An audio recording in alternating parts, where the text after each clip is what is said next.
Hey guys, BSc nursing का number 1 channel study medium आप सभी का स्वागत है। तो आज के इस वीडियो में मैं आपको नर्सिंग का बहुत ही अच्छे अच्छे कॉन्सेप्ट पढ़ाऊंगा। तो वीडियो को शुरू से एंड तक देखिएगा। अगर पूरा प्लेलिस्ट देखना है तो डिस्क्रिप्शन बॉक्स में हमने लिंक दे रखा है, और पीडीएफ अगर आपको चाहिए तो हमारा ऐप को जरूर डाउनलोड करें। ऐप का लिंक भी डिस्क्रिप्शन बॉक्स में है।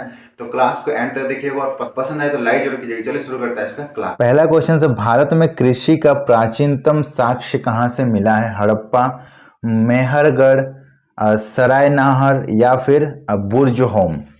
सो इसका करेक्ट आंसर हो जाएगा ऑप्शन बी, मेहरगढ़ में सबसे पहले कृषि का प्राचीन साक्ष्य प्राप्त हुआ था।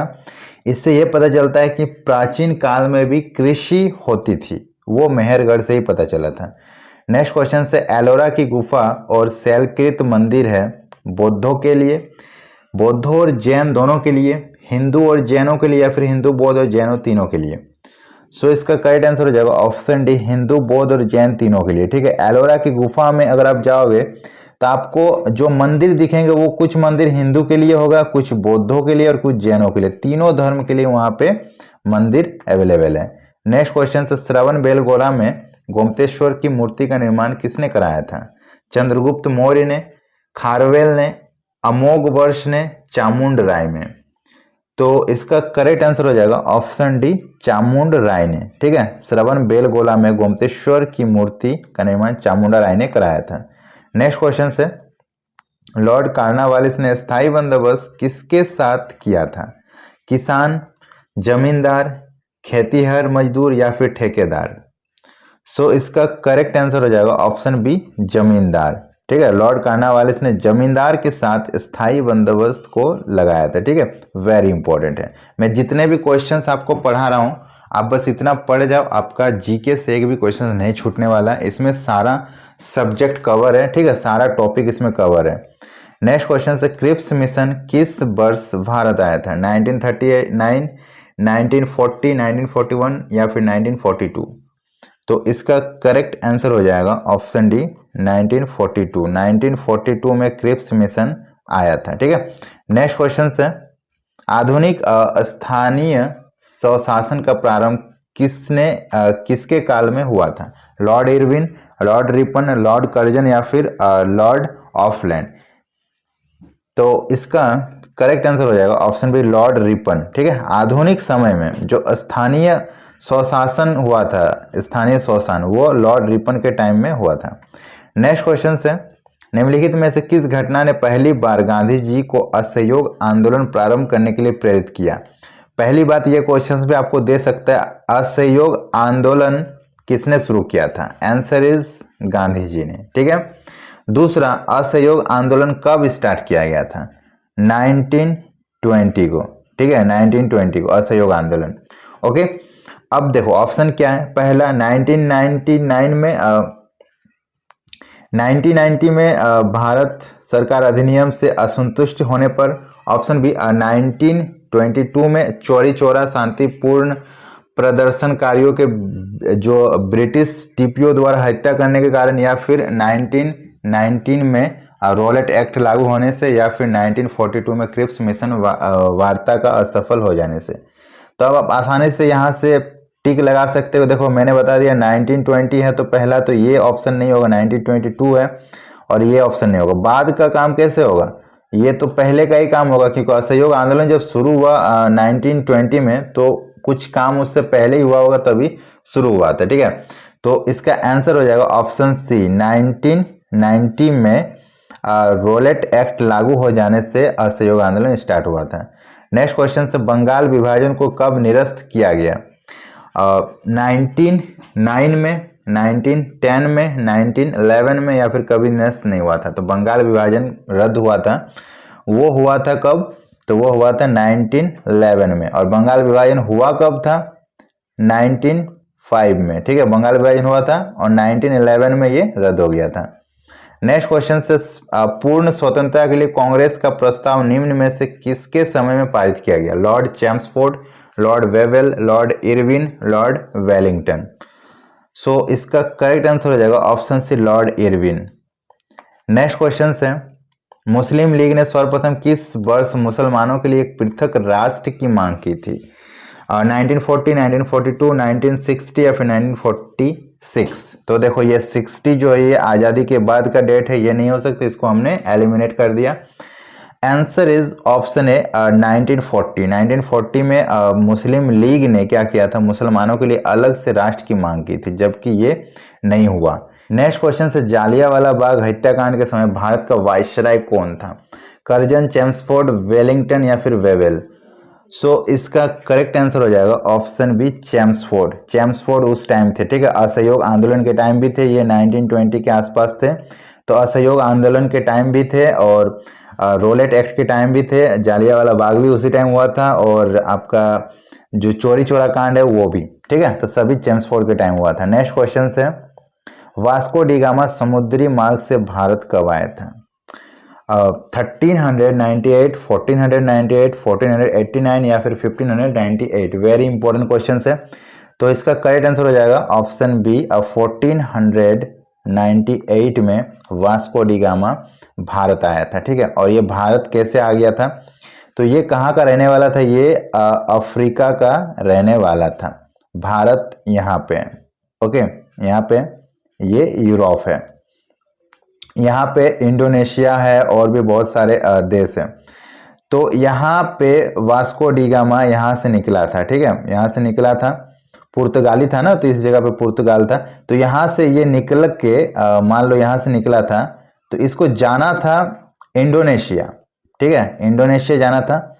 पानी का बहाव इतना ज़्यादा था कि वो डायरेक्शन से भटक के ये भारत पहुंच गया और भारत के इस छोर पे पहुंचा, ठीक है, साउथ एरिया में, यहाँ पे केरल के पास पहुंचा। उसे लगा कि जहां वो उसे जाना था वहीं वो पहुंच गया, लेकिन वो पहुंच गया भारत, और इस तरह से भारत की खोज हुई। मतलब पूरे दुनिया में पता चला कि भारत नाम का भी एक देश है। अगर ये यहाँ पहुंच जाता तो फिर भारत की खोज लेट से होती, और फिर यहाँ जाके उन्होंने क्या किया, वहाँ का जो सामान है, बहुत ही जो मसाले वगैरह, वो उन्होंने टेस्ट किया, उसे अच्छा लगा, वापस अपने साथ वो ले गया और फिर उनका व्यापार शुरू कर दिया। भारत से वो मसाले ले जाता था, अपने देश में बेचता था, 10 गुना दाम पर उसका मुनाफा होने लगा। फिर भारत में उन्होंने कंपनी स्थापना कर दी और भारत में एक तरह से उन्होंने राज करना स्टार्ट कर दिया, ठीक है। तो ये कब हुआ था? तो ये हुआ था 1498 में, ठीक है। नेक्स्ट क्वेश्चन है, गांधी जी का प्रसिद्ध दांडी मार्च निम्नलिखित में से किससे संबंधित था? स्वदेशी आंदोलन, असहयोग आंदोलन, सविनय अवज्ञा आंदोलन या फिर खिलाफत आंदोलन? सो इसका करेक्ट आंसर है ऑप्शन सी, सविनय अवज्ञा आंदोलन। सविनय अवज्ञा आंदोलन के टाइम महात्मा गांधी ने क्या किया? दांडी मार्च किया, ठीक है। दांडी मार्च में क्या था? नमक कानून को तोड़ा गया था, ठीक है, नमक कानून को। तो इन्होंने पैदल चलकर करीब करीब 380 किलोमीटर के आसपास का जो रास्ता है उसको इन्होंने पैदल चल के पार किया और जाके नमक बना के नमक के कानून को उल्लंघन किया, ओके। नेक्स्ट क्वेश्चन से, ब्रिटिश सरकार ने किस योजना के द्वारा भारत छोड़ो तथा भारत के विभाजन की घोषणा की थी? क्रिप्स योजना, कैबिनेट मिशन योजना, माउंटबेटन योजना या फिर वेवल योजना? सो इसका करेक्ट आंसर हो जाएगा ऑप्शन सी, माउंटबेटन योजना। भारत जो विभाजित हुआ वो माउंटबेटन योजना की वजह से हुआ, और भारत जो है वो भारत और पाकिस्तान में जो क्या हुआ, 2 भागों में डिवाइड हो गया। तो ये विभाजन का काम कौन किया? माउंटबेटन योजना, ठीक है। इन दोनों के बीच एक बॉर्डर बन गया, ठीक है, बॉर्डर बन गया, और उस बॉर्डर का नाम क्या पड़ा? रेड क्लिफ रेखा, ठीक है। नेक्स्ट क्वेश्चन है, केंद्र में अद्वैध शासन की स्थापना किस अधिनियम के द्वारा लागू की गई? भारत सरकार अधिनियम 1919 में, 1935, 1909 में या फिर उपरोक्त में से किसी के भी द्वारा नहीं? तो इसका करेक्ट आंसर हो जाएगा ऑप्शन बी, भारत सरकार अधिनियम 1935 में, ठीक है।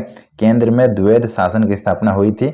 और एक ट्रिक मैं आपको बता दूं कि ये जो भारत सरकार अधिनियम 1935 है, ये वेरी इंपॉर्टेंट है। मैक्सिमम काम अभी तक आप जितना भी देखे होंगे, सबसे मेन काम का 90% इसी अधिनियम में हुआ था। तो अगर आपको एग्जाम में कभी भी ऑप्शन में अगर आपको दिखे 1935 और अगर वो क्वेश्चंस आपको नहीं आ रहा है, आप उस क्वेश्चंस को छोड़ने वाले हो, तो तो आप छोड़ने के बजाय इसको टिक करके आना, आपका 90% चांसेस सही होगा। ठीक है, मैं गारंटी दे रहा हूँ। भारत सरकार अधिनियम 1935 अगर ये आपको कहीं भी दिखे, अगर वो क्वेश्चन नहीं आता तो आप उसको टिक लगा देना, आपका सही हो जाएगा हमारा गारंटी पे। नेक्स्ट क्वेश्चन से, नोबेल पुरस्कार विजेता रविन्द्रनाथ टैगोर ने 30 मई 1990 में को अपनी सर की पदवी ब्रिटिश सरकार को लौटाई थी। उन्होंने यह कार्य किस घटना के विरोध में किया था? पंजाब केसरी लाला हरदयाल जो थे लाला लाजपत राय, उसकी हत्या के विरोध में। ऑप्शन बी, अमर शहीद भगत सिंह, सुखदेव और राजगुरु को फांसी पर चढ़ाने के लिए, जलियांवाला बाग में नरसंहार के विरुद्ध, या फिर जेल में जंबे उपवास के फलस्वरूप यतीन्द्रनाथ दास की मृत्यु के कारण। सो इसका करेक्ट आंसर हो जाएगा ऑप्शन सी, जलियांवाला बाग नरसंहार जो हुआ था उसमें क्या हुआ था, बहुत सारे मासूम लोगों को मौत के घाट उतार दिया गया था। उसमें बताया जा रहा था 1000+ लोगों को मार दिया गया था अंधाधुंध गोली चलाकर। तो ये जब नरसंहार हुआ तब नोबेल पुरस्कार विजेता जो रविन्द्रनाथ टैगोर थे, उनको एक ब्रिटिश सरकार द्वारा सर की उपाधि दी गई थी। उस उपाधि को उन्होंने ब्रिटिश सरकार को वापस लौटा दिया था। नेक्स्ट क्वेश्चन है, सूरत में अंग्रेजों को फैक्ट्री खोलने की आज्ञा देने के लिए फरमान जारी करने वाला पहला मुगल सम्राट कौन था? अकबर, जहांगीर, शाहजहां या फिर औरंगजेब। सो इसका करेक्ट आंसर हो जाएगा ऑप्शन बी, जहांगीर। सूरत में जब अंग्रेज पहले भारत आए थे तो सूरत में जाके उन्होंने एक कंपनी खोलने की इजाजत मांगी। तो उस टाइम मुगल साम्राज्य चल रहा था, तो जहांगीर उस टाइम राजा थे, तो उन्होंने परमिशन लिया और वो एक फैक्ट्री लगाया और फिर बाद में पूरा का पूरा भारत में राज करने लगा। फिर उसको भगाने में 200 साल लग गए। नेक्स्ट क्वेश्चन से, तंजौर के बृहदेश्वर मंदिर का निर्माण किसने कराया था? राजा राज प्रथम, राजेंद्र प्रथम, राजेंद्र द्वितीय या फिर पारतंक प्रथम। सो इसका करेक्ट आंसर हो जाएगा ऑप्शन है राजा राज प्रथम। नेक्स्ट क्वेश्चन है, किस भारतीय शासक ने सबसे पहले लॉर्ड वेलेस्ली के साथ सहायक संधि की थी? अवध के नवाब ने, हैदराबाद के निजाम, कर्नाटक के नवाब या फिर रघोवा मराठा ने। सो इसका करेक्ट आंसर हो जाएगा ऑप्शन बी, हैदराबाद के निजाम ने सबसे पहले लॉर्ड वेलेस्ली के साथ मिलकर सहायक संधि जो है उसको स्वीकार किया था। नेक्स्ट क्वेश्चन से, एलोरा के प्रसिद्ध कैलाश मंदिर का निर्माण किस राष्ट्रकूट शासक ने करवाया था? दुर्ग, गोविंद 3, अदंती दुर्ग या फिर कृष्ण 1। सो इसका करेक्ट आंसर हो जाएगा ऑप्शन डी, कृष्ण देव राय प्रथम। ठीक है, इसका पूरा नाम है कृष्ण देव राय फर्स्ट। ठीक है, इन्होंने क्या किया था, एलोरा की गुफा के अंदर कैलाश मंदिर का निर्माण कराया था और ये एक राष्ट्रकूट शासक था। ओके, आप हमारे ऐप के साथ ज्वाइन हो जाओ। आपको यहाँ पे सक्सेस बैच मिलेगा जो एम्स के लिए एकदम परफेक्ट होगी। यहाँ पे आपको recorded classes, live classes, chapter wise notes, doubt session, practice set, weekly test और प्रीवियस ईयर क्वेश्चंस के कंप्लीट सॉल्यूशन मिलेंगे और यहाँ पे 100% सिलेक्शन की गारंटी है। ये कोर्स आपको सिर्फ और सिर्फ 499 में कराया जाएंगे पूरा एकदम, जब तक आपका एग्जाम नहीं हो जाता आपका कोर्स क्लासेस चलेगी। ऑलरेडी क्लासेस चल रही है, सभी लोग जल्दी जल्दी ज्वाइन हो जाओ। उसके बाद आपको प्रैक्टिस के लिए हमने एक पीडीएफ प्रोवाइड कराया हुआ है जिसमें 8000 ऑब्जेक्टिव क्वेश्चंस हैं जो हिंदी इंग्लिश दोनों भाषाओं में मिलेगी और इसमें आपको सारे सब्जेक्ट के क्वेश्चंस मिल जाएंगे। ये आपको 149 में मिलेगा, ये भी आपको हमारे ऐप में ही मिलेगा। ठीक है, तो ऑल सब्जेक्ट का प्रैक्टिस करना तो ये पीडीएफ आप ले लेना और ऐप का लिंक हमने डिस्क्रिप्शन बॉक्स में दे रखा है या फिर जाकर प्ले स्टोर में सर्च करना स्टडी मीडियम, आपको दिख जाएगी। और कोई भी डाउट अगर हो तो आप इस हेल्पलाइन नंबर पर कॉल करना, आपको इंस्टेंट सॉल्यूशन मिलेगा। और अगर आपको कोर्स परचेज करने में प्रॉब्लम होती है तो आप इस नंबर पर डायरेक्ट फोन पे, गूगल पे, पेटीएम कुछ भी कर दो और आप हमें व्हाट्सएप कर देना, आपका कोर्स एक्टिव हो जाएगा। ठीक है, तो जैसे ही इस फॉर्म से रिलेटेड कोई भी अपडेट आएगी सबसे पहले इस चैनल में मिलेगी। चैनल को सब्सक्राइब कर लीजिए। यूट्यूब में भी क्लासेस हमारी चल रही है, उसको अटेंड कीजिए। वीडियो अगर पसंद है तो लाइक कीजिए, सबके साथ शेयर कीजिए। मिलते हैं नेक्स्ट वीडियो में, तब तक के लिए बाय बाय।